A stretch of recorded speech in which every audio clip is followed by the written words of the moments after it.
Epic genre. The epic genre narrates historical facts, making them fantastic, exhilaration of the heroes of the past and relives their adventures in a glorious way. The purpose of the epic genre was to promote, through large poems, the ancestors and pass the story from one generation to another. Some characteristics of the epic genre is that mixed the legend with history, it was verbally spread, invocation to muse, the use of epithets, the gods are characters who appear and coexist with humans, use ornate language. The literary figure enumeration appears in several chapters to mention something in more detail. The story are the actions and the events that happen within the text. Epic is written in verse, which means that has rhythm, cadence, and measurement and is written in lines. It may or may not have rhyme. The theme refers to an idea that appears in the text and that is central, but the author doesn't say it explicitly. Epopee is a poetic genre that tells heroic tales in order to show the values of their society. A lot of cultures have their own heroic figures that could or have been represented in this medium. It also has a lot of similarities with epic. Some epopee characteristics are: the narrative is usually in verse, they told the hero's stories were fantastic and exaggerated, and there are usually some kind of gods. Sometimes they mix historical tales with fantasy. Some cultures wrote a lot about death.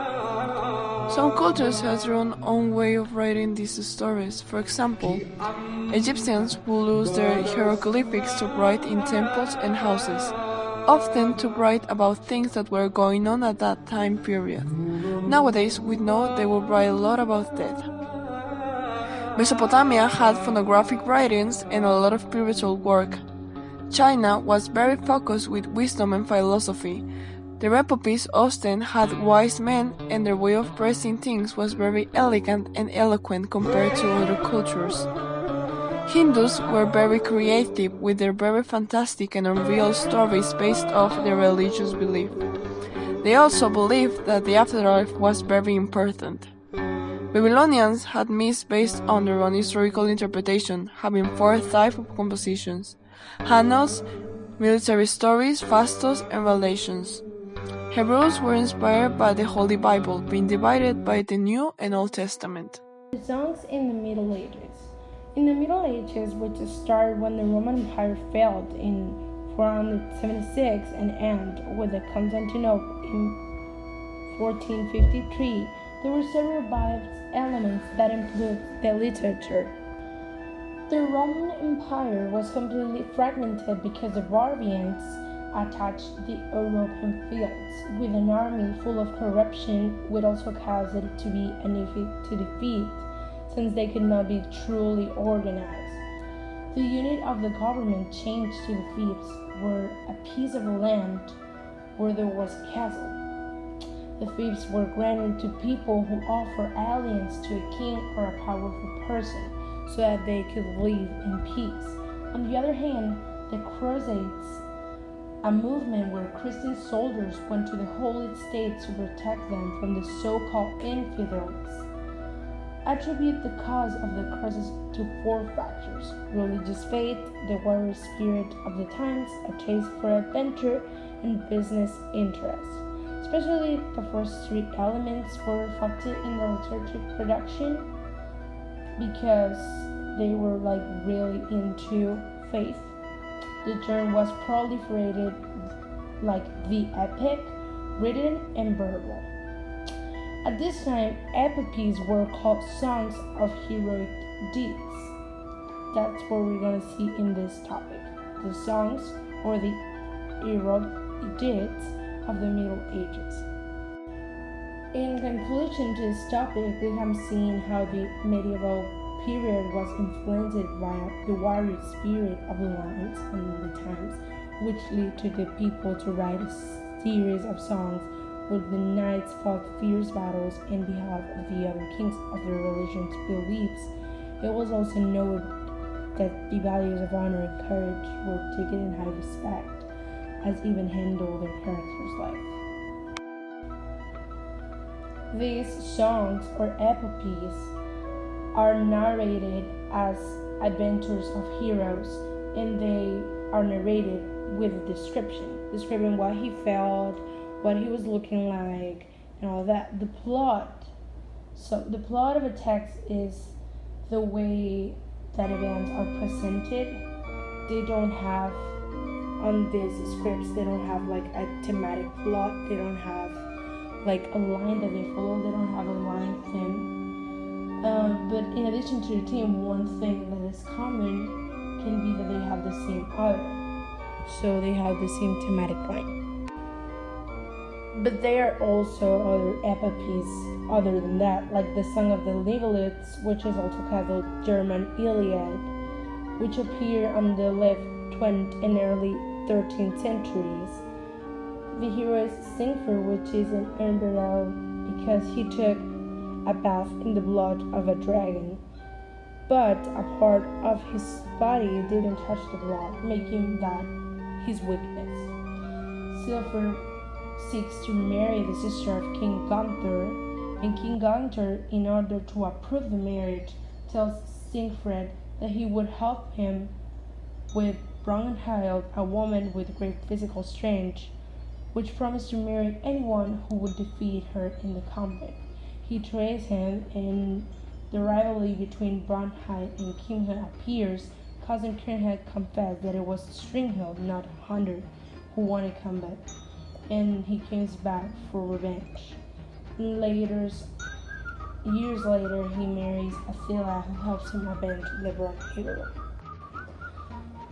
Some important songs or works of the Middle Ages are the poem of the Cid, which is also called the Cantar de Mio Cid, who was written in the mid-12th century, roughly between 1104 and 1157, based on a real person, Rodrigo Díaz de Vivar, who lived from the 1043 to 1099th century, and the poem recounts the adventures of Díaz de Vivar, el Cid, the quintessential gentleman of the time. The poem has three parts: El Destierro, which is the exile, Las bodas de las hijas de Cid, which is the wedding of the Cid's daughters, and La afrenta de Corpus, which is Corpus' affront. In the part of the exile, Díaz de Vivar is expected by King Alfonso VI because he is accused of treason. When he comes into the play of virtue and honor, drives him insane, and he wins many battles, always dedicating the victories to the king, and then he tries to have a better relationship with his family. The Renaissance was a time period with more humanistic ideas, and the men tried to get rid of religion. This movement had also a lot of philosophical meaning behind art. Some examples are Mona Lisa, The Last Supper, the frescoes of the Sistine Chapel, Raphael's Modanel, etc. William Shakespeare was a very important writer of the era with his revolutionary plays.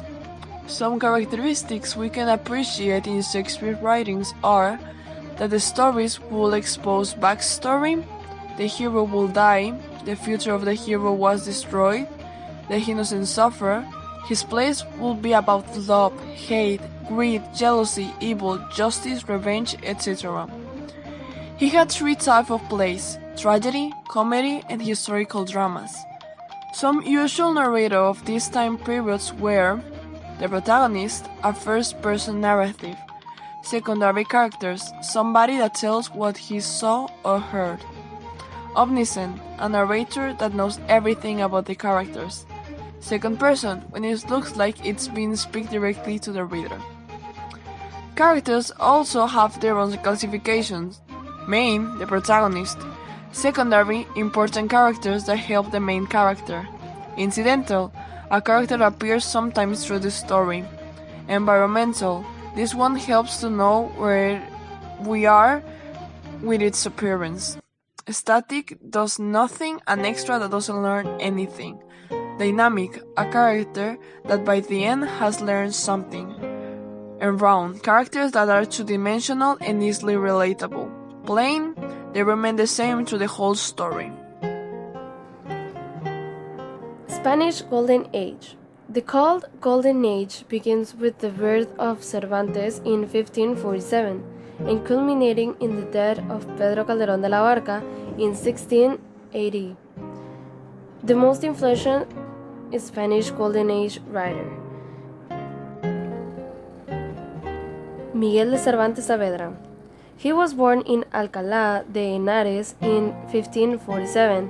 Cervantes lived very poor and began to write while touring Andalusia. In 1585 appeared his first novel called La Galatea. In 1605 he published The Quixote, and in 1650 he published a second part of the story, killing his character at the end. Characteristics of Don Quixote. It is considered as the first modern novel. It mixes several narrators. It uses the resource of a novel within the novel. In the novel, there are two worlds, the reality of Sancho Panza and the Don Quixote's fantasy. Spanish Golden Age dramatist Lope de Vega. He was born in Madrid in 1562. He facilitated theater to the people. In his plays, he talked about popular issues, and only 400 of around 1,000 of the plays that he wrote are preserved. Due to him, it was the creation of the funny character that serves to break the tension when the plays are too serious. Some characteristics of the theater of Lope de Vega. It is often about a national topic. Spanish pride stands out as something heroic. It exalts religion and honor. The language is natural and expressive. Spanish Golden Age poetry. The Culteranismo. Its greatest exponent was Luis de Góngora. There are many references to mythology, metaphors, and comparisons in the Culteranismo. To understand the poetry of Góngora, the reader must consult the references made in the poem and slowly unraveling what he meant. It is known as conceptismo style when it was more important the idea that was behind the words.